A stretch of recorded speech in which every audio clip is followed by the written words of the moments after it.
Blé Goudé a tenu des propos qui pourraient même s'aimer, si vous voulez, le doute, la révolte à tous les niveaux. La question, c'est de savoir ce qu'il a dit, est-ce que c'est vrai concernant l'épouse du président Koudou Laurent Gbagbo. Moi, je n'ai pas pour habitude de perdre mon temps pour parler dans des questions de couple.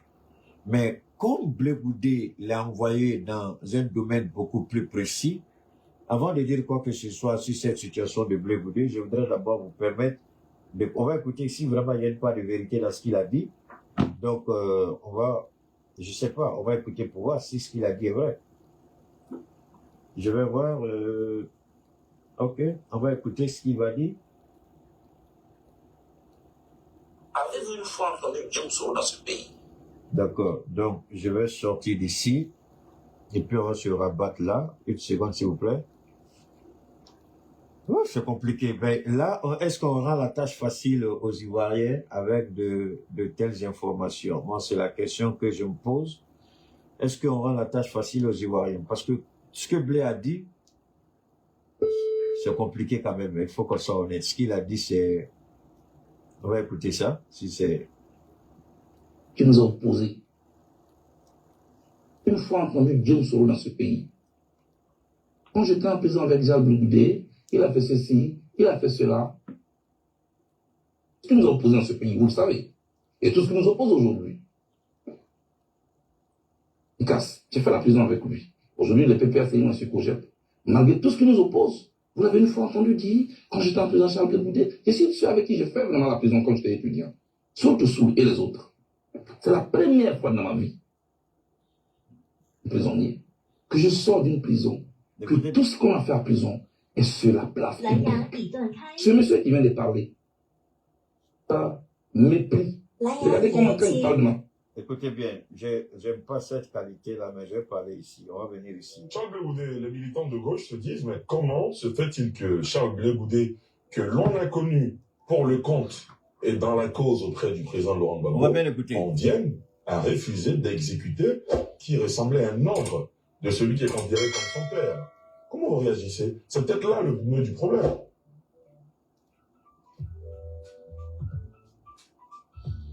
On va écouter, hein. Allez, tout ça c'est gênant. Comment? C'est gênant tout ça.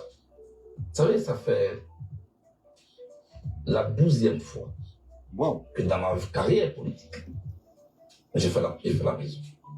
11 fois en Côte d'Ivoire. La 12e fois. Les 11 fois, quand nous sortions des prisons,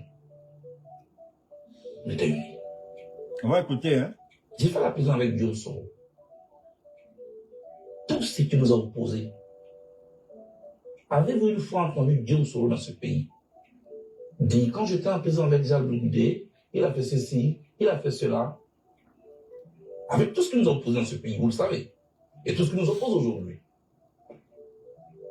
Damana Picasse, j'ai fait la prison avec lui. Aujourd'hui, le PPA, c'est un Cogep.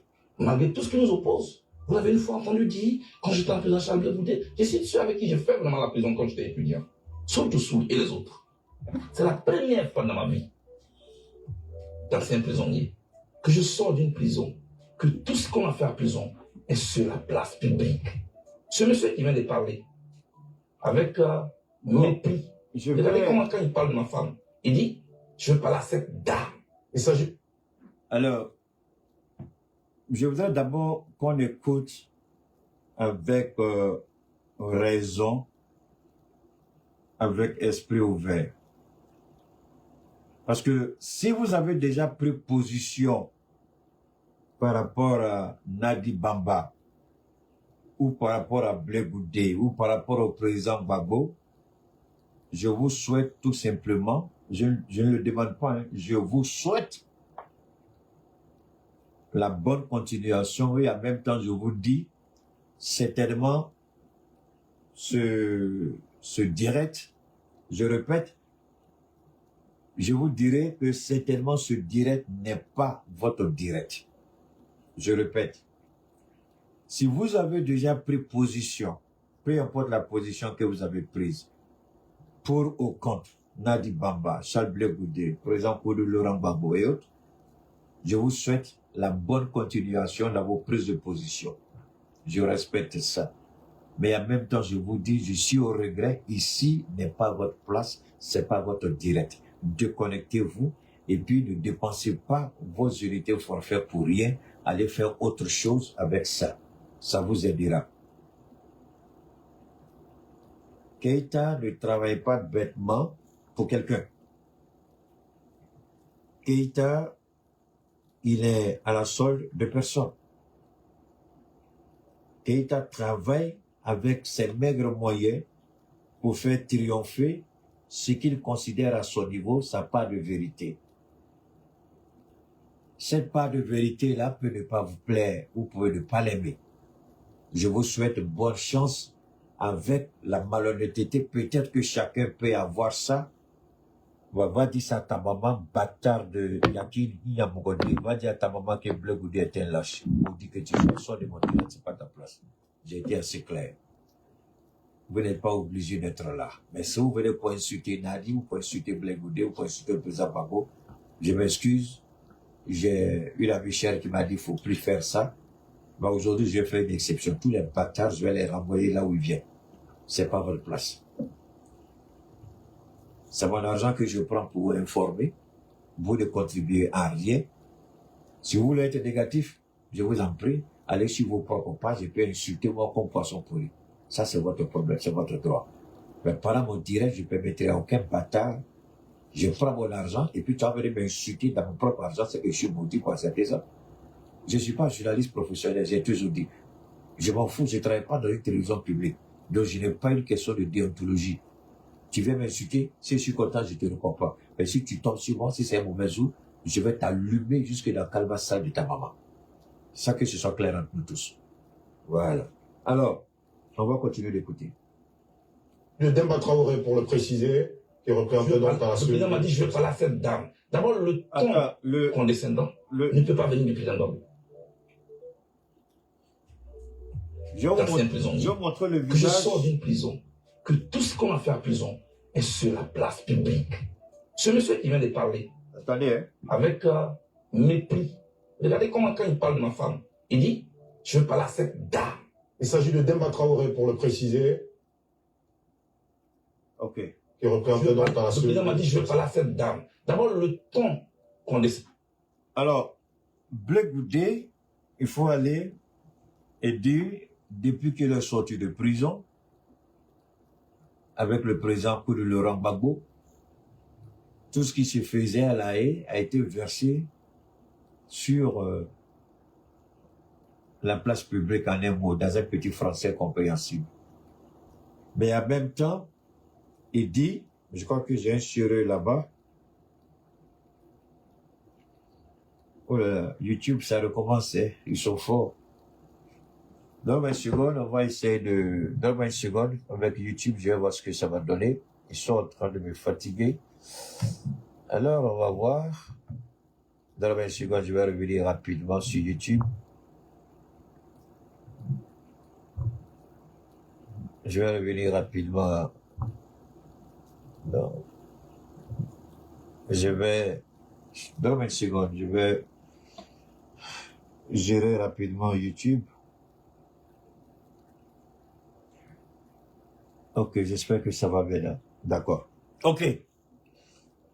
En tout cas, c'est ainsi jusqu'à ce qu'on trouve peut-être la bonne formule. Je crois que avec le Wi-Fi, c'est pire. Si vous lancez un direct YouTube, sur YouTube avec Wi-Fi, c'est pire. Je ne sais pas pourquoi, alors que ma connexion Wi-Fi, j'ai monté la capacité jusqu'à un certain niveau. La seule fois où je peux avoir de bons directs avec YouTube, c'est avec les données mobiles. Voilà, ça coûte beaucoup plus cher que les forfaits. Ça coûte beaucoup plus cher que les forfaits. Malheureusement, souvent aussi, on nous fatigue là-bas. Bon, j'espère que pour le moment, c'est bon au niveau de YouTube, donc on va continuer. Alors, je reviens ici pour dire quoi? On dit que c'est Blé Goudé lui-même qui a versé sur la place publique. J'ai vu un commentaire, quelqu'un a dit, c'est compliqué ce combat-là, c'est pas facile. C'est Blé qui a rendu public tout ce qui s'est passé à la CPI. Alors, voilà un idiot qu'on appelle les nouvelles du sang, qui n'a rien compris, des bêtises. Vous voyez, quand vous voulez faire ce genre de trucs-là, vous croyez faire du tort à Keïta, vous vous trompez. Parce que tel que vous êtes, c'est l'éducation que vous allez donner à vos enfants. Tel que vous êtes, c'est ce qui va vous déterminer dans votre parcours professionnel. Souvent, vous êtes étonné de dire « je ne trouve pas de travail ». Ou bien c'est un petit travail qui ne vaut absolument rien et vous êtes obligé de faire la courbette derrière les gens pour toujours demander quelque chose. Parce que vous-même, vous n'en valez pas la peine. Quand vous faites des choses, vous croyez que ça... Je vous mets au défi, allez dans une grande boîte, regardez les têtes pleines. Pas forcément à 100%, mais à 90%, ils ont un raisonnement qui est respectable. Allez dans les grandes écoles, les meilleurs étudiants, à 90%, ils ont des bons réflexes. Parce que la manière de réfléchir, là, c'est une habitude, c'est un comportement. Si vous raisonnez correctement à l'école, sur les bancs à l'université, dans les grandes écoles ou au collège, forcément que vous allez réagir positivement quand vous êtes face à quelqu'un, même dans la contradiction. Mais quand vous avez l'habitude d'avoir une médiocrité pareille, je parie que la plupart de ceux qui viennent écrire ces genres de choses-là n'ont même pas atteint le niveau de la classe de première. En seconde, déjà, ils ne sont plus allés loin. Et si par miracle, ils arrivent en terminale, ils n'ont jamais le bac. Ou bien vont passer 20 fois le bac sans jamais réussir. Peut-être qu'on va les mettre dans une petite école de formation, ils sortent, ils ont un petit boulot. C'est eux qui écrivent ces genres de bêtises-là. Je peux jurer, Wallahi Billah, sur le Coran. À 90%, quand on a la tête pleine, on ne raisonne pas comme ça. Maintenant, tu lui demandes, il sera incapable d'apporter la preuve que c'est Blé lui-même qui a fait ça. Mais moi, j'ai une preuve. C'est mon frère, c'est mon ami. Soulé de Paris, il n'a pas tourné autour du pot. Il a dit, quand ils sont allés rendre visite à Blé Goudé, voilà ce que Blé Goudé a dit. Est-ce que Soulé ne l'a pas dit devant tout le monde? Je ne l'insulte pas. Hein. Lui et moi, on s'appelle au téléphone. Si vous pensez que vous allez voir ma vidéo pour dire qu'il était à critiquer là, c'est que vous êtes bête. Soulé me connaît mieux que vous. Parce que c'est lui qui m'a mis en contact avec le président Tibaforé Sorogio. C'est lui qui m'a mis en contact avec Aïcha Kone. Donc vous ne connaissez pas Soulé mieux que moi. Il a dit ça il n'y a même pas 2 ou 3 mois avant les élections. Ils sont allés rendre visite à Blé Goudé. Voilà ce que Blé Goudé a dit. Mais est-ce que quand Blé Goudé disait ça, est-ce qu'il leur a demandé d'aller dire? Non. Ça, c'est premier réflexe. Première réflexion, premier réflexe, première réflexion. Alors, on va écouter Blé pour on ne peut pas venir du d'homme. Je connais le président Babou, plus que lui. Il dit qu'il était témoin au Il a été témoin. Je suis en train de vous parler. Très bien. Ce monsieur n'a jamais perdu une seule seconde de sa liberté. Donc, il ne sait pas ce que c'est qu'être en prison. Parce que lui, il venait à la prison. Moi, j'étais en prison. Avec le président Babou. Alors, ce qu'il dit n'est pas vrai. Pourquoi?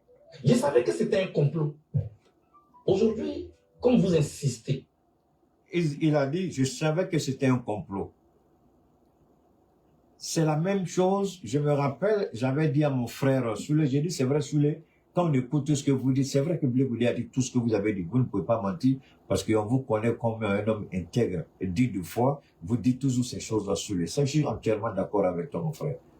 Mais Soulé, est-ce que tu as peut-être imaginé un seul instant, ou pensé un seul instant, que ça pouvait être un piège de la part de Blé Goudé? Est-ce que tu savais si Blé Goudé vous mettait sur une fausse piste? Est-ce que tu savais si Blé Goudé vous poussait à aller dire des choses ou voir votre réaction? C'est comme ça que ce jour-là, j'ai répondu à mon frère Soulé. Mais voilà ce qu'il est en train de dire ici. On va écouter. Et puis, je vais vous laisser bien écouter, arriver à Nadi Baba. Et puis, je vais donner ma part de position sur l'affaire de Nadi Baba. Et puis, la trahison que nous connaissons, nous allons décortiquer ça ensemble. Comme vous insistez, et vous avez beaucoup insisté, depuis que je suis arrivé en Côte d'Ivoire, vous me mettez le doigt dans la gorge. Je dis, je ne veux pas en parler. Je ne veux pas, parce que je connais les conséquences. Mais vous voyez comment il est en train de me diaboliser? Juste pour se faire de la place. Juste pour que mes amis de gauche dont vous parlez puissent me haïr aujourd'hui. Mais attention, je vais vous laisser continuer. Rappelez-vous que j'ai déjà allumé Blé Goudé sur sa trahison avec Simone Babou.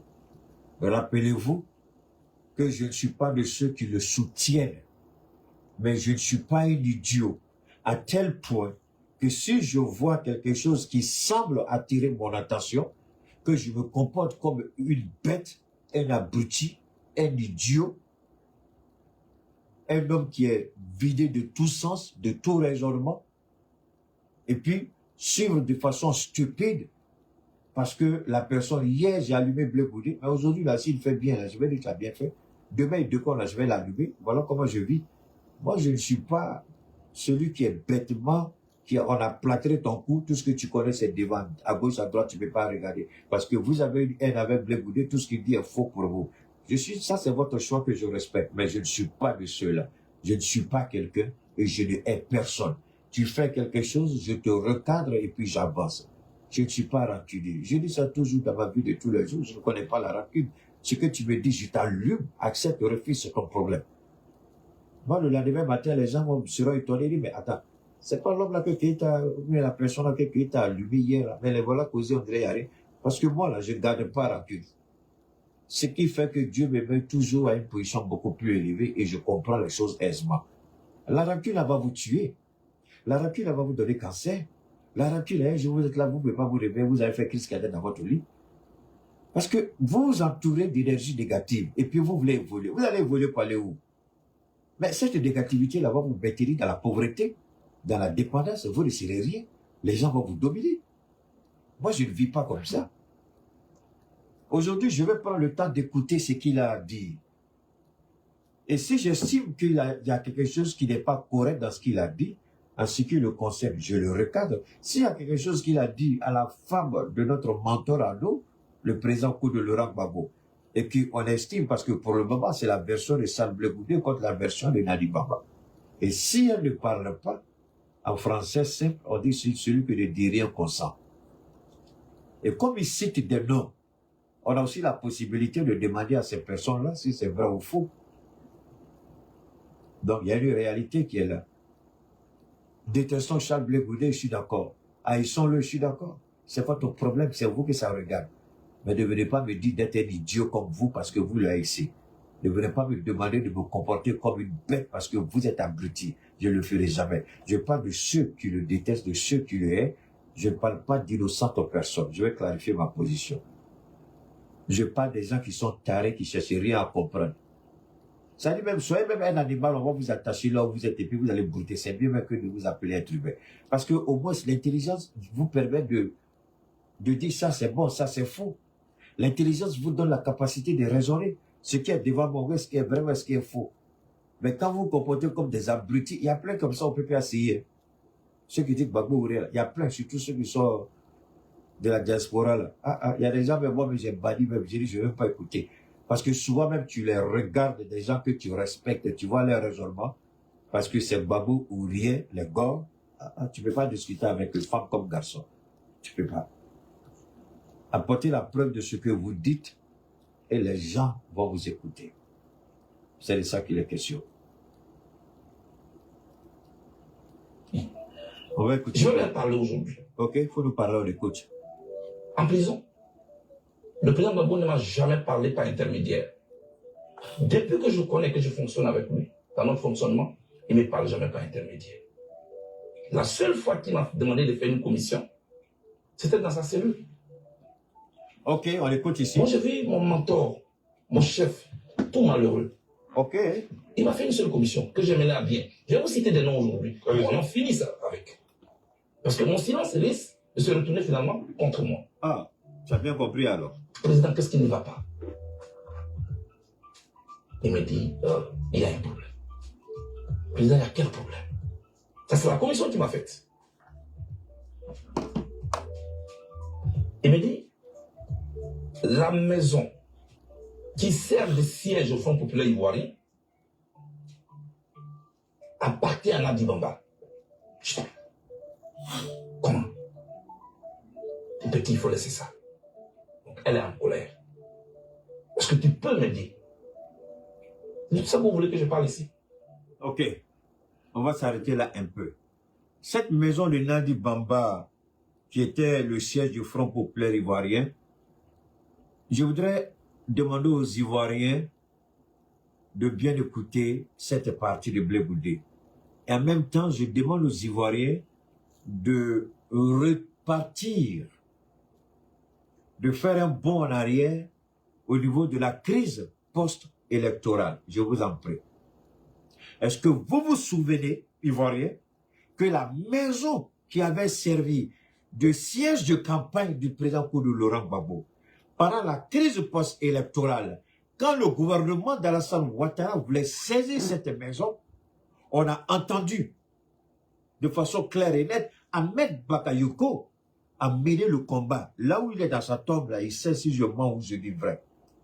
Il a lutté et je crois que Nadi elle-même a apporté les preuves que la maison n'appartient pas au Front populaire, mais que la maison lui appartenait.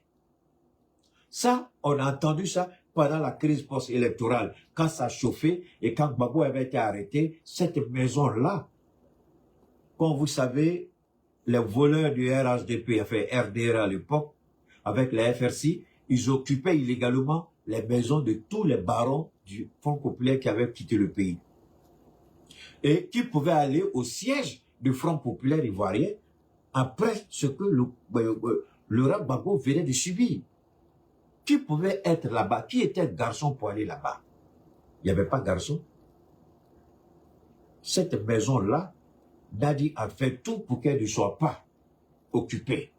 Et c'est là, c'est pourquoi quand il a parlé de cette maison-là, j'ai dit, ah, il y a la vérité dans ce que dit Blé Goudé. La maison appartient effectivement à Nadi Baba. Et ce n'est pas Blé Goudé qui le dit. Ça, je l'ai entendu depuis la crise post-électorale. Quand Gbagbo a été vaincu par les armes de la France et quand il avait été arrêté, maintenant que les FRC occupaient les maisons des gens, des barons du front, et que sa maison avait été ciblée, c'est Ahmed même qu'elle avait appelé. Et à l'époque, les gens ont commencé à traiter Nadi Baba de collusion avec l'ennemi. Donc, ici, est-ce que je défends Blé Goudé? Non. Est-ce que j'accuse Nadi? Non. J'essaie de vous amener à comprendre ce qu'il a dit. S'il y a une part de vérité dedans, voilà ma première réponse d'abord. Effectivement, la maison appartenait, ou du moins appartient à Nadi Baba. Cette maison qui sert, ou qui a servi de siège au Front populaire, a servi de, comment on appelle ça, de siège de campagne pour le président Laurent Gbagbo. Ça a été dit, tout le monde a entendu cela, que la maison était la maison de Nadi Baba. Et c'est cette maison qui a servi de siège de campagne pour le président Koudou Laurent Gbagbo en 2010. Cette vérité, nous l'avons tous. C'est vrai. C'est vrai. Bon, maintenant, ça va nous permettre de comprendre la suite de ce qu'il dit. Vous savez, si vous ne sortez pas des émotions, vous allez vous faire du mal. Parce que vos propres enfants vont vous recadrer un jour. Vos propres enfants vont vous dire, ah papa, maman, vraiment ce que tu dis, est-ce que c'est vrai? Et finalement, les gens vont vous regarder comment? Comme des idiots, des menteurs, des menteuses, des manipulateurs, des manipulatrices. Détester quelqu'un, c'est votre droit légitime. Mais faites-le entre vous et la personne. Parce que si vous vous exposez d'une certaine manière, vous allez être humilié. Arrêtez, ça ne sert à rien. Ici, est-ce que Blé Goudé est en train d'inventer quelque chose absolument faux? Il n'invente rien.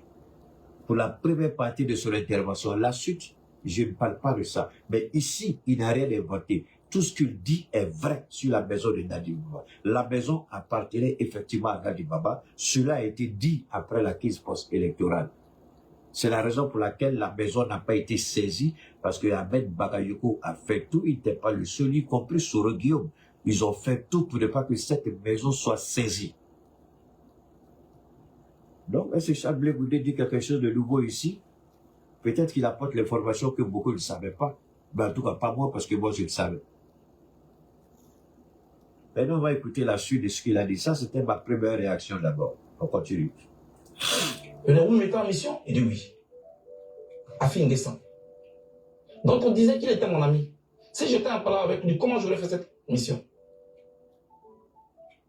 Donc, le lendemain à 7h, quand on ouvre les cellules, il est 6h à Abidjan. Je vais au téléphone chez les gardes. Je demande à parler à Mme Angéline Tilly. que je salue au passage, l'épouse d'Afin Guessa. Je l'ai au téléphone heureusement. Je dis, maman, passez-moi votre mari. Hésitante qu'elle était, je la taquine. Maman, vous faites ça ma part. Elle dit non, elle me le passe. Je dis, président Afi, je cite des noms, il est en vie. Le président Gbagbo souffre d'un problème. Votre siège est la maison de Nadi Bamba. Est-ce que vous pouvez retrocéder cette maison? Il dit, mais c'est pas possible. Nous, c'est nos DG qui ont cotisé pour payer cette maison. Comment elle appartient à Nadi Bamba? Je dis, laisse tout ça. Maintenant, Afi Guessa, il est vivant. Bleu Goudé est vivant. Afi Guessa n'a qu'à apporter la réplique. Il n'a qu'à apporter la preuve matérielle qu'effectivement, c'est eux qui ont payé la maison. S'il apporte la preuve matérielle, il n'y a pas de problème. Mais est-ce que la preuve matérielle a été apportée? Afi Guessa a dit, mais est-ce qu'il avait de... Parce que en matière de litige foncier ou immobilier, quand vous dites c'est ma maison, c'est pas ma maison, même le fils peut arracher la maison du papa.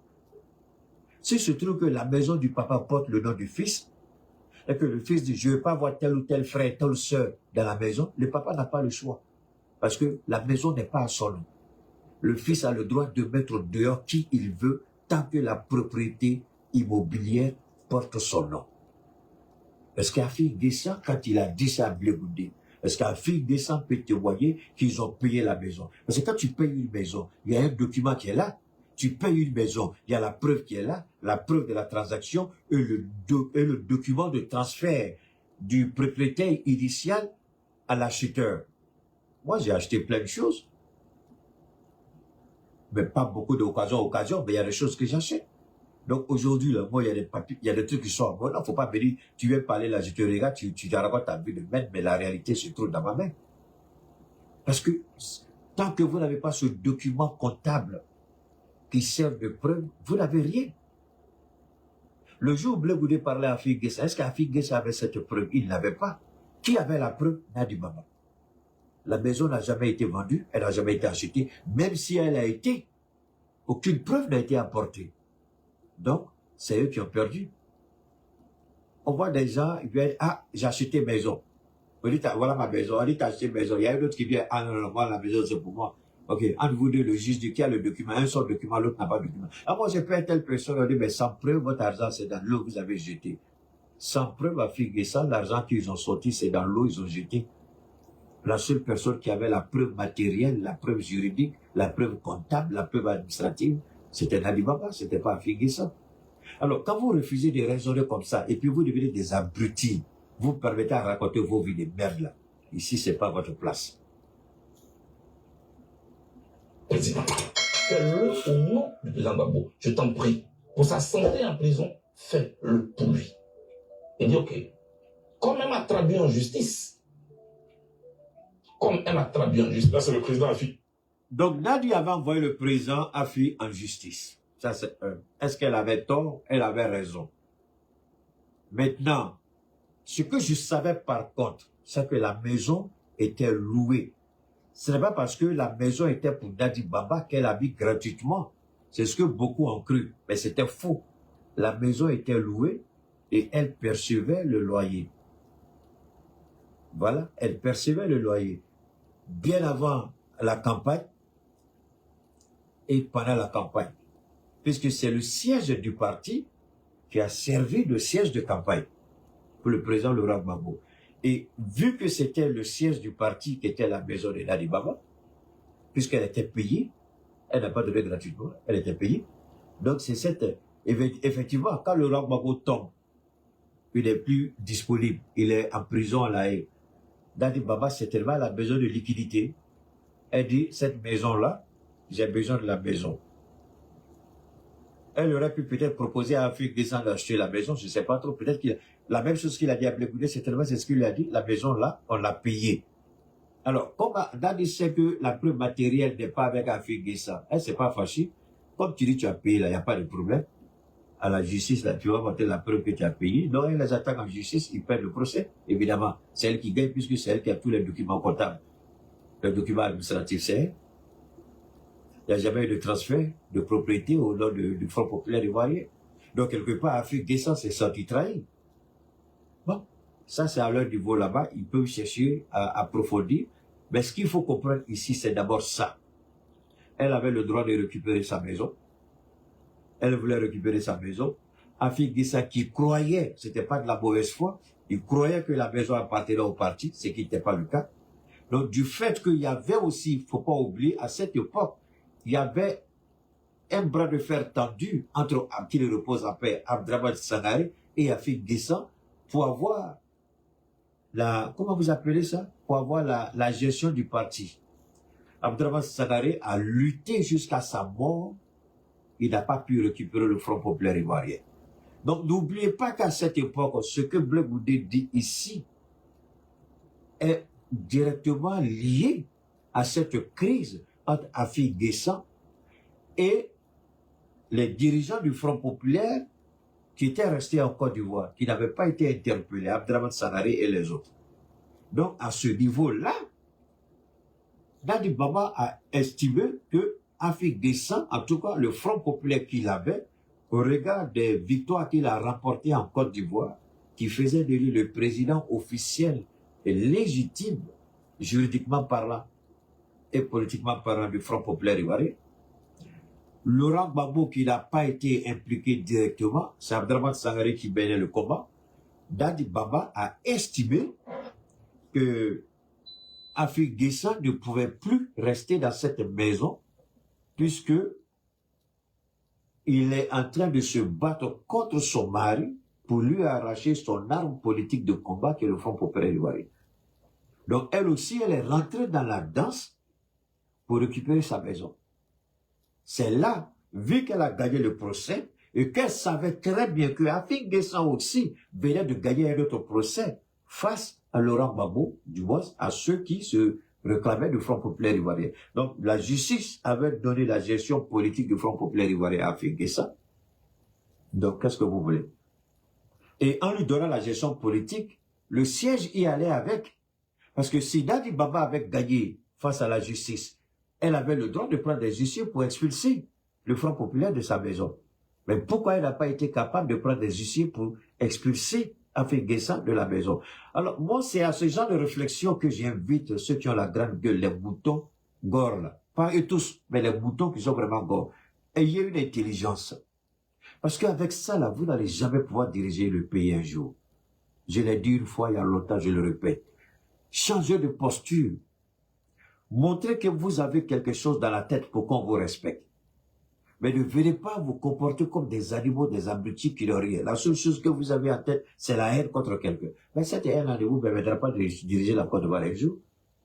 Parce que vous devrez vendre votre projet politique un jour en Côte d'Ivoire. Quel genre de projet politique vous allez vendre? Quoi? Les récits contre Blé Goudé, c'est ça votre projet politique? Les attaques contre RHDP, là, c'est ça votre projet politique? Parce que vous allez devoir un jour défendre le projet de votre parti.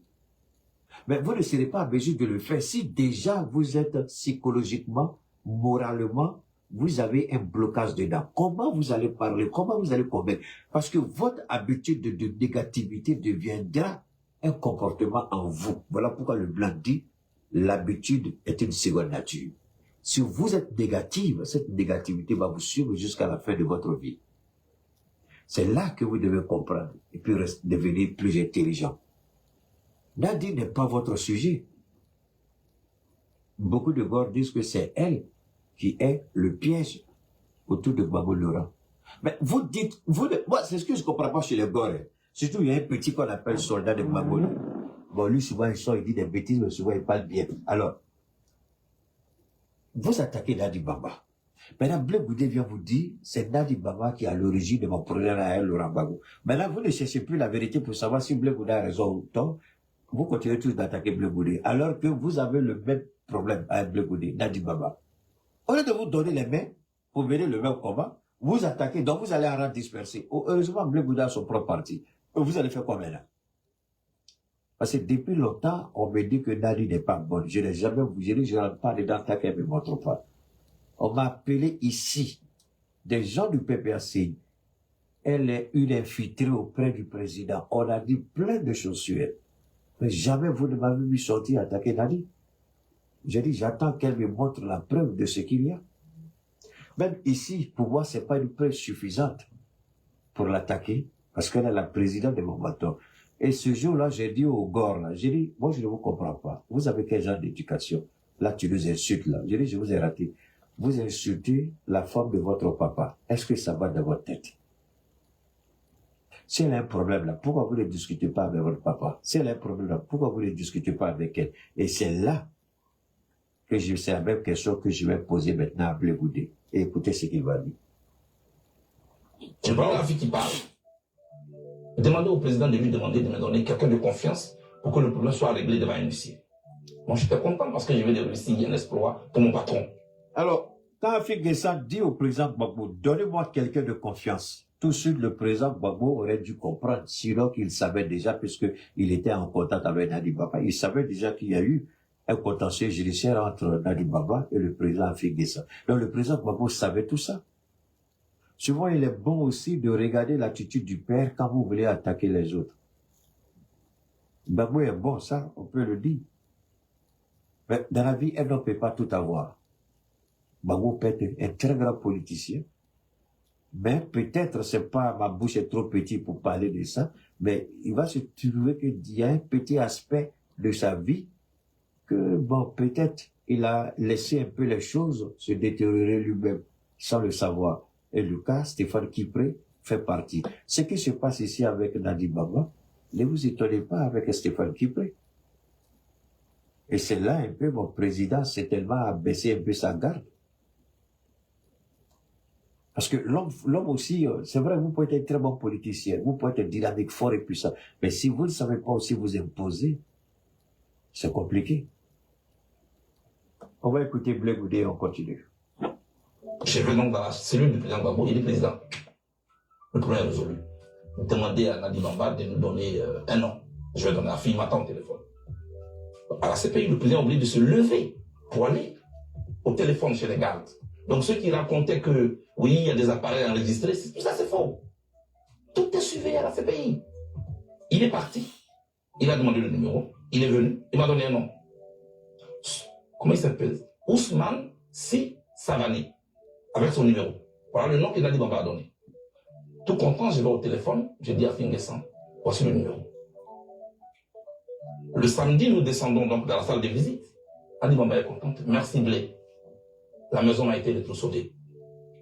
Si je vends cette maison, je te donnerai ta part. Je dis non. Alors, donc, ça veut dire que tout ce que je viens de dire, sans peut-être sur la suite, c'est ce que je vous ai dit. Nadi Bamba n'était plus sur le sol ivoirien. N'étant pas en Côte d'Ivoire, nous savons très bien comme le RHDP gérait ses problèmes. Et les gens ont dit, moi je me rappelle très bien, les gens ont dit, s'ils n'ont pas saisi la maison de Nadi Bamba, ils n'ont rien fait à la maison de Nadi Bamba, c'est parce qu'il y avait un deal entre Nadi Bamba et Ahmed Bagayoko, qui les repose en paix une fois de plus. Autour de l'Europe, c'est les choses qu'on entendait, surtout les jeunes qui sont à l'extérieur, c'est ce que tout le monde disait. Ils ont attaqué tout le monde, mais ils n'ont pas attaqué Nadi Bamba. Qu'il y avait un deal entre eux. C'est ce qu'ils ont eux tous dit. Et tous. Mais on va laisser Charles Blé Goudé conclure et puis nous on va continuer à notre intervention parce qu'on a plein de choses à dire. Attention, moi je ne suis pas un agent immobilier. Peut-être que c'est là ma faute. Mais j'ai plutôt une commission à vous faire. Évitez d'aller prendre les problèmes dehors pour les amener en prison. Ça fait souffrir le président. Vous ne savez pas ce que c'est que la prison. Ali, je dis aujourd'hui aux membres du PPACI, ce qui leur sert de siège aujourd'hui, c'est la seule commission que le président Gbagbo m'a faite. À partir de là, est-ce que je deviens l'ennemi? Tout le narratif qui a été construit autour du président Gbagbo, c'était pour nous éloigner.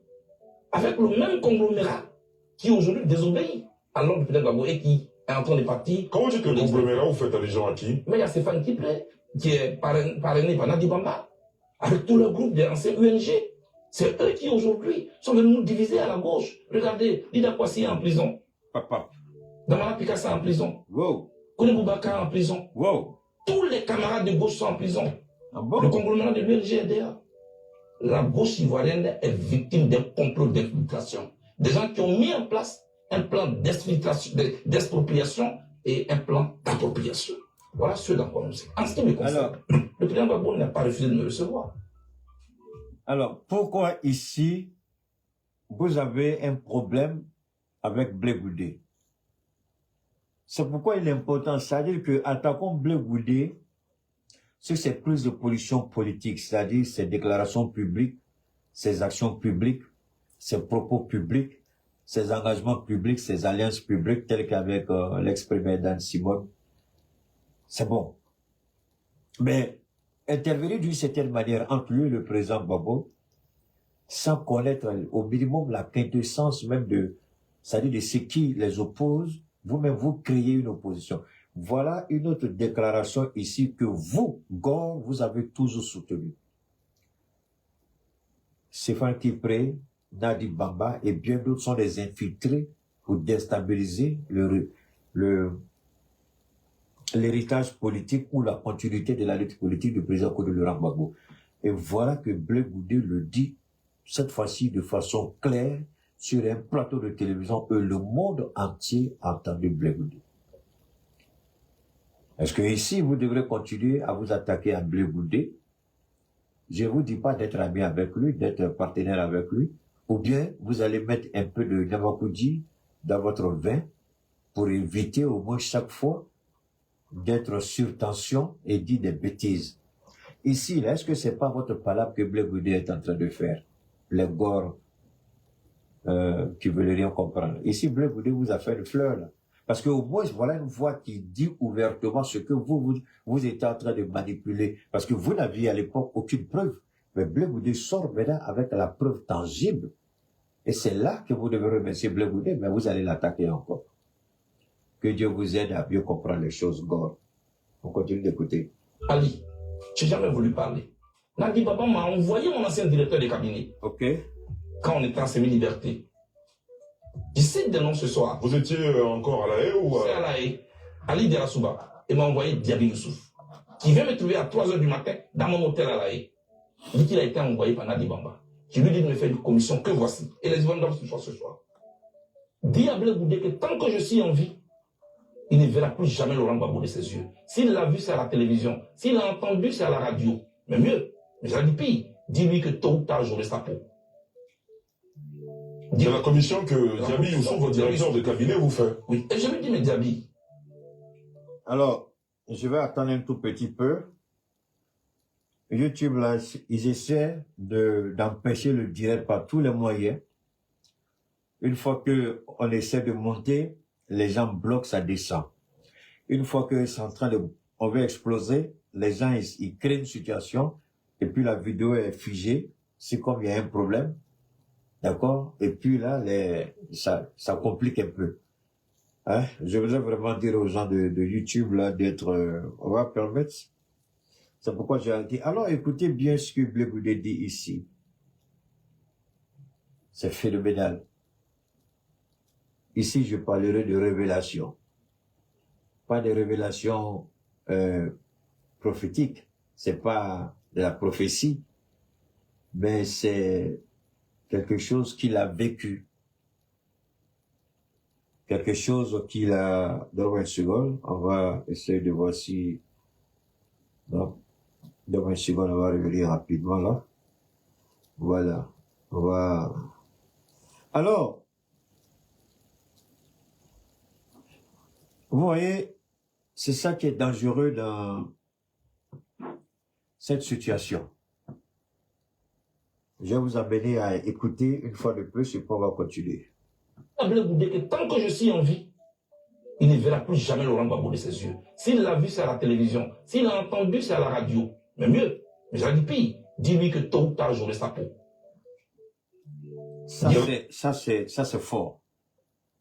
Ça, c'est fort. Je vais vous amener à réécouter ça parce que c'est vraiment, c'est le mot de la fin. Et je voudrais que chacun écoute ça. Je vous en prie, écoutez. Tant que je suis en vie, il ne verra plus jamais Laurent Gbagbo de ses yeux. S'il l'a vu, c'est à la télévision. S'il l'a entendu, c'est à la radio. Mais mieux, j'ai dit pire, dis-lui que tôt ou tard, j'aurai sa peau. C'est la commission que Diaby Youssouf, votre directeur de cabinet, vous fait. Oui, et je lui dis, mais Diaby, tu as écouté aux portes. Ou bien, on t'a vraiment envoyé. Parce que ce que tu dis est grave. Il m'a dit, c'est elle qui a même payé mon transport. Ali, C'est le programme de cette dame qui est en train de se dérouler sur moi. Au point que mes amis et moi, on ne peut pas se parler aujourd'hui. Voilà ce qui se passe. Pour le reste, je vous le dis. Moi, et c'est la même chose. En 2009, je peux aller plus loin. Votre aîné, Issa Sangaré Yereso, il est en vie, je le cite. Il avait une émission qu'il animait qu'on appelle En toute franchise. Sur les antennes de la RTI, effectivement. RTI 1. Je demande que Guillaume Soro désarme. Parce qu'il a été nommé Premier ministre, pour qu'en retour, il désarme. Vous savez ce qui s'est passé? 3 jours après cette interview, je suis convoqué par Nadi Bamba, chez elle à la maison. Écoutez bien. J'y arrive, je trouve Guillaume Soro. Je trouve Konaté Sidiki. Je sais des noms. Je trouve Méité Sendou. Je suis sur un banc d'accusé. Quelques minutes après, le chef de l'État de Côte d'Ivoire arrive. Me voici entre le Premier ministre et le chef de l'État. La dame prend la parole. Blake présente tes excuses à Guillaume Soro. J'ai dit pourquoi? Wow. Pourquoi tu lui as demandé de désarmer? Wow. Les armes qui portent le jour, ça tombe. Si ce n'est pas comme Gbagbo, je ne sais pas. Je ne sais pas de quoi tu parles. Qui suis-je? Devant le chef de l'État de Côte d'Ivoire. Devant le Premier ministre, je me mets à genoux, je demande pardon au Premier ministre. Et je n'ai pas dormi toute la nuit. Les armes ont tourné en 2011 ans. C'était contre qui? C'était contre les Ivoiriens. Wow. Bonjour à tous et bonjour à toutes. Bienvenue dans Face à Michel Onfray sur C. Vous l'avez entendu, c'est rare que je fasse ces genres de fleurs, par exemple, permettre à quelqu'un qui va nous servir de pilier dans notre communication, de laisser la personne parler pendant au moins ça. Je vais vous dire parler pendant près de 18 minutes. Vous avez tout entendu. Je n'ai rien escamoté. Je n'ai rien coupé. Vous avez entendu. En 2009, quand il a demandé à Soro Guillaume de désarmer, il a été convoqué par Nadi Bamba, à la présence du président Laurent Gbagbo. Je pense que nous les hommes, c'est vrai que nous les hommes, nous sommes tels que nous sommes. On peut avoir plusieurs épouses. J'ai toujours dit aux gens, prenez plusieurs femmes si vous voulez.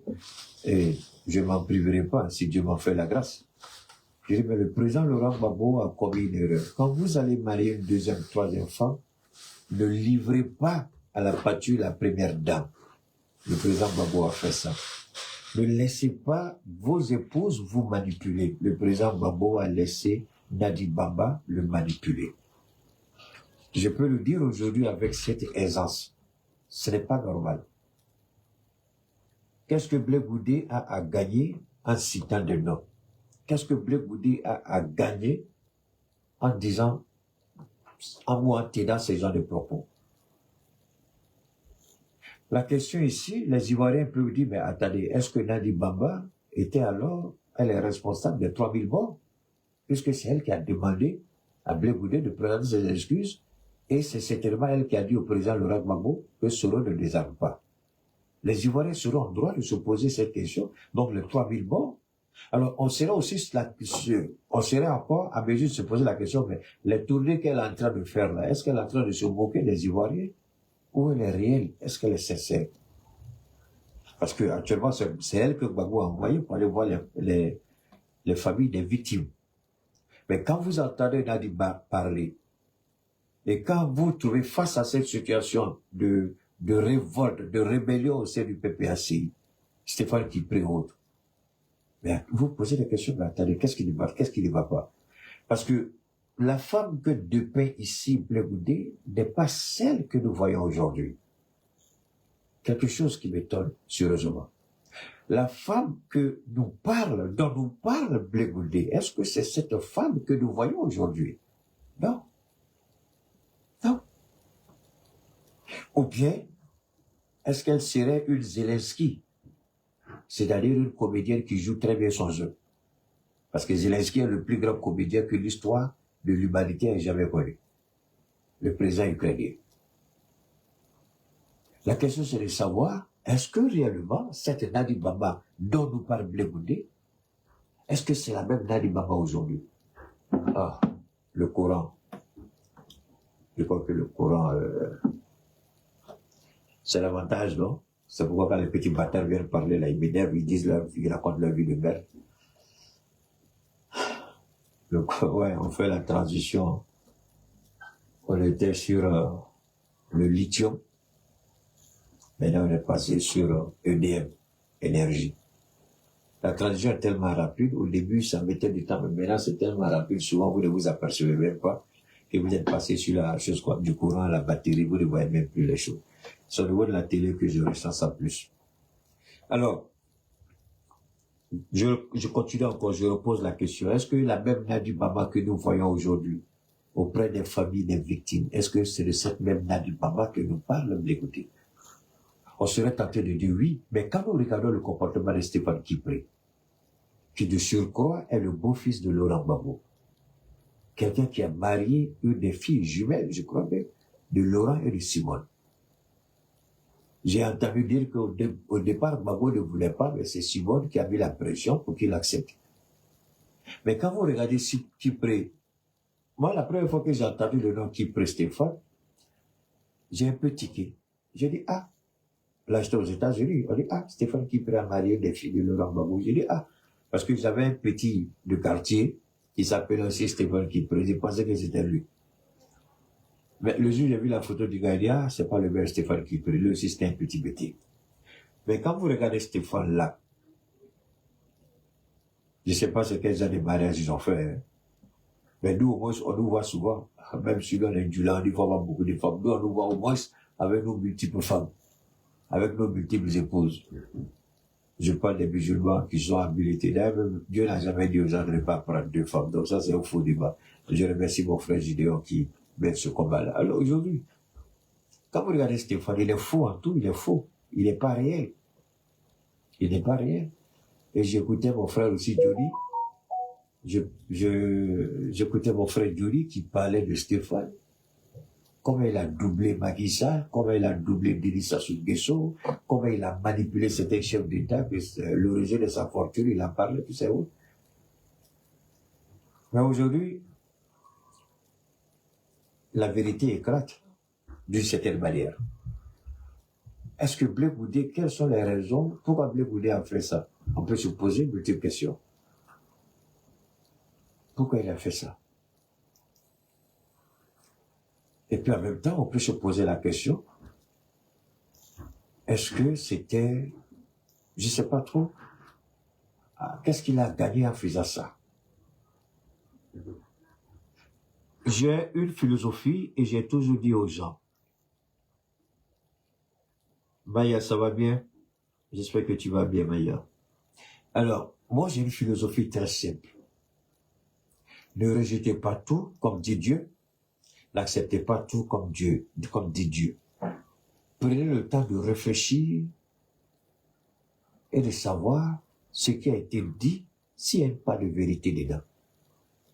S'il n'y a pas de vérité, vous saurez cette vérité. Mais ne rejetez pas tout, n'acceptez pas tout, parce que la vérité, vous ne la savez pas. Alors, comment vous serez capable de savoir où se trouve la vérité, où ne se trouve pas la vérité?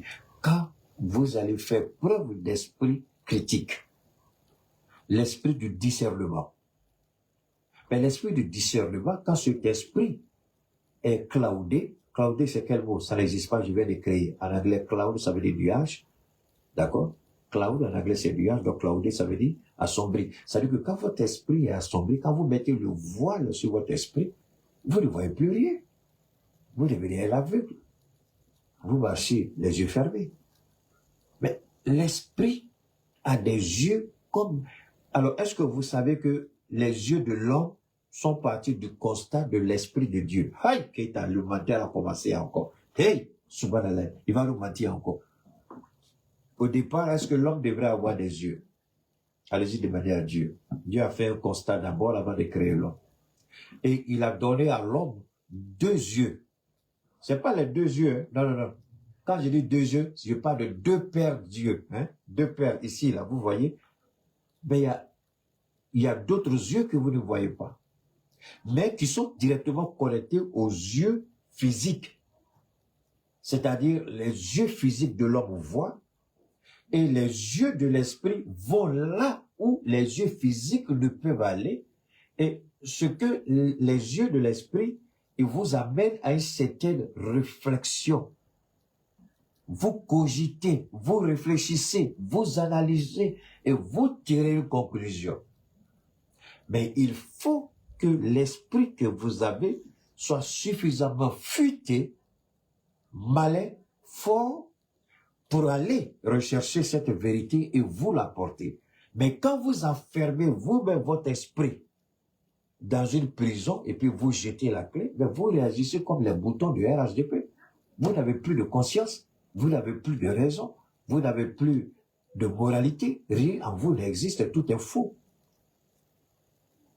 Ici, Blé Goudé permet aux Ivoiriens de réfléchir. Est-ce que Blé Goudé est un traître? Oui, c'est un traître.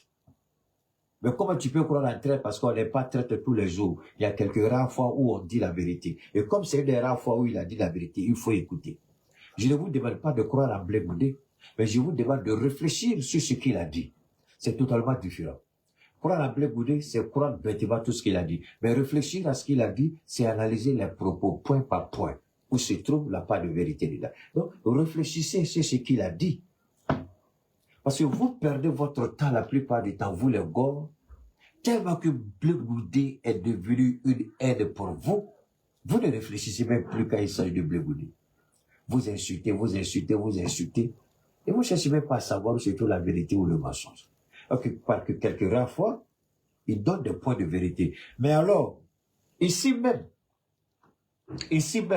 sur le même plateau avec Ali Diarasouba, mais il a pondu plein de bêtises au début de leur entretien. Il y a plein d'erreurs qu'il a faites. Mais le direct d'aujourd'hui ne se résume pas à ça.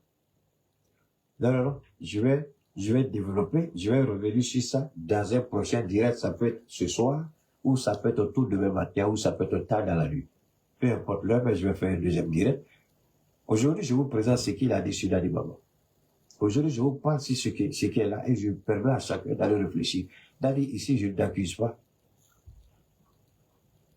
Je ne t'accuse pas. Mais la réalité, si vraiment tu as dit ça, et que tu as été de ceux qui ont soutenu Stéphane Kilpé, alors pose-toi des questions, Dadi Baba. Est-ce que tu as aidé le président ou tu l'as détruit? Est-ce que réellement ce que dit tout le monde aujourd'hui, que Blé Goudé confirme, est-ce que tu es à côté du président Gbagbo Laurent pour détruire son combat?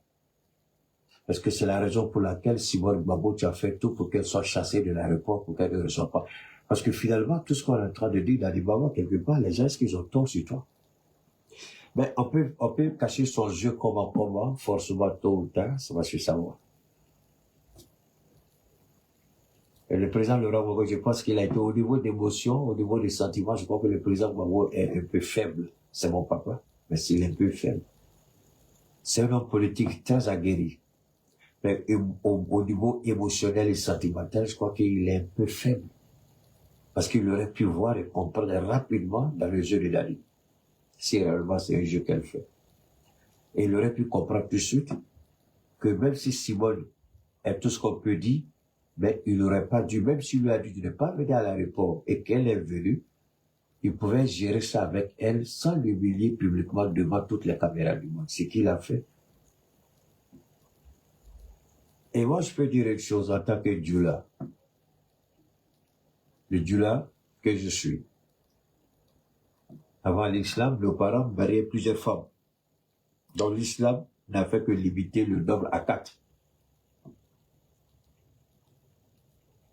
J'ai vu une chose, si vous vous rappelez, il y a une de mes récentes publications où j'ai dit que mon père a été l'homme que j'ai admiré toute ma vie et il m'a beaucoup inspiré.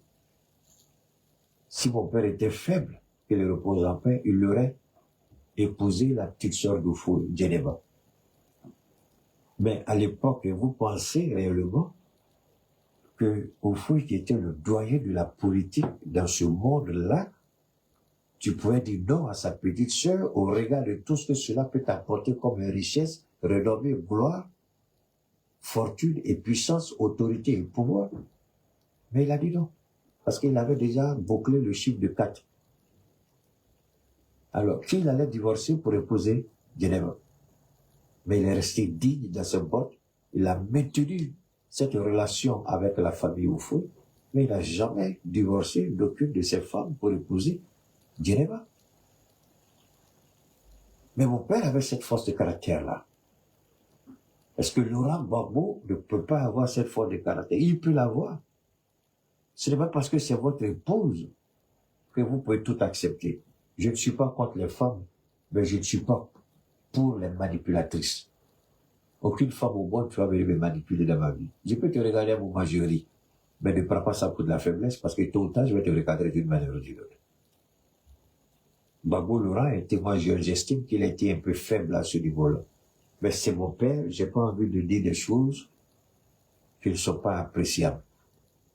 Ce que je souhaite, c'est que le président Gbagbo, qu'il commence à faire le récapitulatif de tout ce qu'il a connu traverser quand il est rentré vraiment en harmonie avec Nadi. Lui seul peut tirer une conclusion, pas l'autre. Lui seul sait si Nadi a été bénéfique. Il a présenté comme sa petite femme à ses parents et il a dit à ses parents de la respecter. À ce niveau, on peut dire que Nadi a joué son rôle. Peut-être qu'elle a joué un rôle que le président Gbagbo, peut-être qu'il y a un autre rôle qu'elle joue que le président ne sait pas. Et c'est ce que Blé Goudé a dévoilé tout de suite avec les Stéphane Kipré. Sinon, comment accepter? Moi, tu viens marier ma fille. Je n'ai pas d'obligation sur toi que de respecter ma fille. Tu veux adhérer à mon organisation politique, je ne t'oblige pas. Mais venez me défier devant le monde. Et ce qui avait le mieux à faire, c'est ce que le président a fait. C'est de les exclure. Moi, je pense même faire d'eux de simples militants, c'est encore leur faire une fleur. Il faut tous les chasser carrément du PPRCI. Ils n'ont plus leur place là-bas parce qu'ils ont trahi le combat, ils ont trahi la lutte. Je reviendrai, Inch'Allah, si Dieu le veut, je vais revenir encore sur cette traite de la nation. Ces manipulateurs. C'est à cause des gens comme ceux-là que le combat du PPRCI ne pouvait pas aboutir. Alors, comment pensez-vous que Dieu allait permettre que le mot d'ordre fasse tomber le pouvoir d'Alassane Ouattara? Quand vous avez quelqu'un comme Stéphane Kipré, et toute cette liste de 22 personnes, et quand vous avez encore la manipulation au sein du PDC-RDA, Augustin Thiam l'a dit, le PDCI voulait utiliser sa sœur contre lui.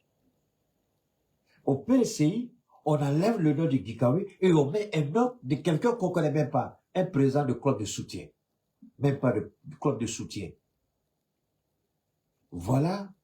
C'est pourquoi Dieu, alors au lieu de dire que Eli Pada a menti, Dieu vous permet aujourd'hui d'être en contact avec certaines réalités. Est-ce que c'est Eli Pada qui a menti ou ce sont les politiciens qui ont trahi le combat?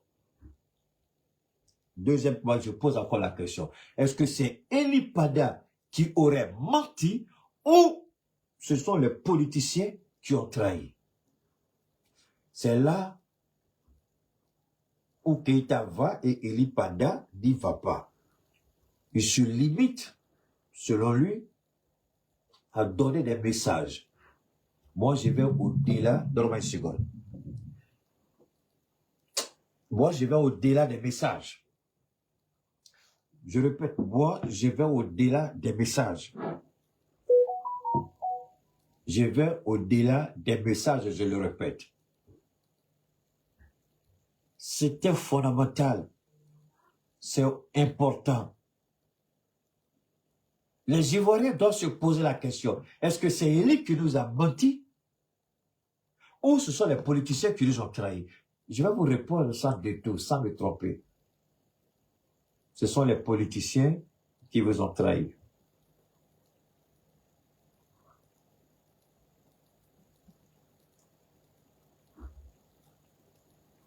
Je répète une dernière fois, si vous n'entendez pas, allez-y sur YouTube, c'est tout. Sur Facebook, pardon.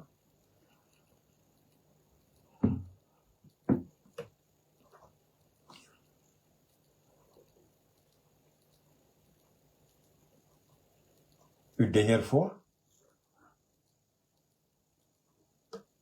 Si, est-ce que c'est Eli Pada qui a menti? Ou, je répète, est-ce que c'est Eli Pada qui aurait menti? Ou ce sont les politiciens qui ont trahi? Parce que ce que les gens ne comprennent pas, je vais leur donner un peu cette information. Ce que les gens, s'il n'y a pas de son, allez-y sur Facebook, vous m'emmerdez là. Ah. Je répète encore, une dernière fois. Je dis, est-ce que c'est Élie qui a menti ou ce sont les politiciens, dans 20 secondes, ou ce sont les politiciens qui ont trahi? Dans 20 secondes. Est-ce que c'est Élie Pada, une dernière fois, qui aurait menti, ou ce sont les politiciens qui ont trahi? Moi, je vais vous répondre sans risque de me tromper, ce sont les politiciens qui ont trahi. L'accomplissement d'une prophétie, les novices que beaucoup d'entre nous sont, ceux qui ne comprennent pas grand-chose dans le langage de la prophétie, ça aussi c'est la faute d'Élie Pada. Parce que quand Dieu vous donne un message, je souhaite qu'il entende ce que je dis avec tous ceux qui sortent, qui se proclament de prophètes là. Vous sortez, vous parlez, oui, mais vous n'avez pas le discernement souvent quand vous annoncez certaines choses. Le discernement, c'est quoi? C'est d'expliquer aux gens. C'est de leur expliquer de façon claire et nette que pour qu'une prophétie s'applique, voilà ce qu'il faut. Mais quand Élie Pada parle, il ne dit pas ça. Alors, vous allez me dire que Dieu n'avait pas fait de promesses à Abraham, il a fait. La prophétie, c'était quoi? La terre où coule le lait et le miel. Est-ce que vous pouvez me dire avec certitude que c'est effectivement tout l'espace que Dieu a donné au peuple d'Israël, c'est faux? Parce qu'Israël a refusé de rentrer dans la logique de la prophétie. Et Dieu leur a dit, puisque c'est comme ça, je ne vous donnerai plus. Vous n'aurez que ça, comme j'ai déjà fait la promesse à Abraham. Vous n'aurez plus. Mais comme j'ai promis à Abraham, voilà ce que je vais vous laisser comme portion de terre. Mais c'est la même chose avec les Ivoiriens. Dieu a annoncé quelque chose, mais les Ivoiriens ont été trahis. La prophétie, sur le champ, ne peut pas s'appliquer. Mais cela ne veut pas dire qu'elle n'arrivera pas. Ah non, elle va arriver. Mais elle va prendre un petit temps. Au lieu de 400 ans, ils ont fait plus de 440, 450 ans avant d'arriver là où ils devaient arriver. Donc eux-mêmes, ils se sont donné bêtement plus de 40 à 50 ans à cause de leur comportement, leur attitude. Mais les politiciens sont des menteurs, sont des manipulateurs. Stéphane Kipré et autres, aussi bien au PDCRDA qu'au PPACI, il y a eu la trahison. Et cette trahison ne pouvait en aucun cas permettre à la prophétie de prospérer. C'était impossible. C'était impossible. Je ne défends pas Élie Pada. Je vous mets cette réalité en face, que chacun réfléchisse bien. Mais attention, je n'ai pas encore fini. Dites à Stéphane Kipré qu'il prête une oreille attentive dans ce que je vais dire dans les jours à venir. Tous ceux qui ont trahi au sein du PPACI et la trahison au niveau même de la direction du PDCRDA, j'aurai quelque chose pour eux tous. Je ne suis pas prophète, je ne vais pas jeûner pour parler à quelqu'un, j'ai déjà fait tout ce que j'avais à faire par rapport à la grâce de Dieu. Donc, ce que je donne, je n'ai pas besoin de rentrer dans jeûne prier et je ne suis pas prophète. Je ne suis rien, je ne suis qu'un simple mortel. Mais par la grâce de Dieu, ce que je dis, aucun prophète au monde, je dis bien au monde, ne peut contester. Et j'aurai un messager pour Stéphane Kipré et tous ceux qui ont trahi. Et j'aurai aussi un message pour Nadi Baba. Si elle est dans cette posture, le message s'adresse à elle. Si elle n'est pas dans cette posture, elle oublie le message, mais c'est pas maintenant. La direction aussi du PDCRDA aura aussi un autre message. Ils peuvent écouter, ils peuvent résulter. Moi, je m'en fous éperdument. Vous me connaissez, je dis, je m'en vais. Mais vous assumez. Un point, c'est tout. Tous ceux qui ont trahi vont payer le prix de la trahison. Ça va? Tous ceux qui ont trahi le peuple de Côte d'Ivoire, ils vont payer le prix de la trahison. Et tout sans exception.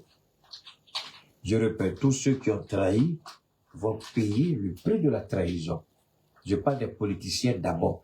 Ça n'a rien à voir avec le RHDP. Non. Faites la distinction. Non. Le RHDP n'est pas impliqué dans ce que je vais donner. Je parle de ceux qui sont au PPACI. Je parle de ceux qui sont au PDCRDA. Avant que le régime là ne tombe, Dieu aura un message pour vous. J'espère que ceux qui se donnent les titres sur les réseaux, ils viennent parler là. J'espère que vous êtes suffisamment intelligent et honnête pour venir livrer à ces politiciens véreux, traites, menteurs, manipulateurs, ce message-là. Parce que vous êtes la cause de ce que vivent les Ivoiriens aujourd'hui.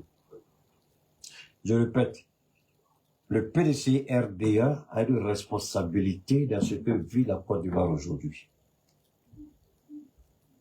Contrairement au PPACI, il y a des traites là-bas. Et c'est eux-là, ils sont responsables. Et chaque responsabilité sera, ou du moins, chaque responsabilité, il y a un prix à payer. Je parle des traites du PPACI et je parle de la direction du PDC-RDA parce que c'est totalement différent. Le PPACI assume sa position, le PDC-RDA dit que nous, on n'était pas dedans. Donc, c'est la direction du parti. Et Thiam n'a qu'à bien s'apprêter. Je ne crois pas qu'un jour, il sera assis dans le fauteuil présidentiel. Il peut rêver autant qu'il veut. Le PDC peut rêver comme il veut. Dans tous les cas, tant que Ouattara ne tombera pas, Thiam ne rentrera pas en Côte d'Ivoire. Il rentre en Côte d'Ivoire, il va aller rejoindre son grand-père, 6 pieds sous terre. Au moins, message, là, allez lui donner ça. Si le jour où Ouattara va permettre à Thiam de rentrer là, préparez-vous pour faire ses funérailles. Il ne va pas le louper. Il sait comment l'avoir. Il ne va pas louper Thiam.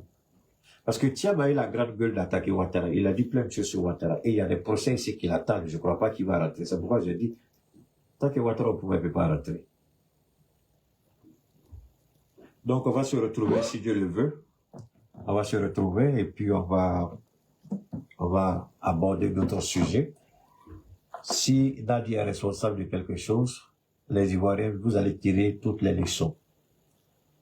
Je répète, si Nadi est responsable de quelque chose, vous devez tirer toutes les leçons et le président Gbagbo doit tirer toutes les leçons.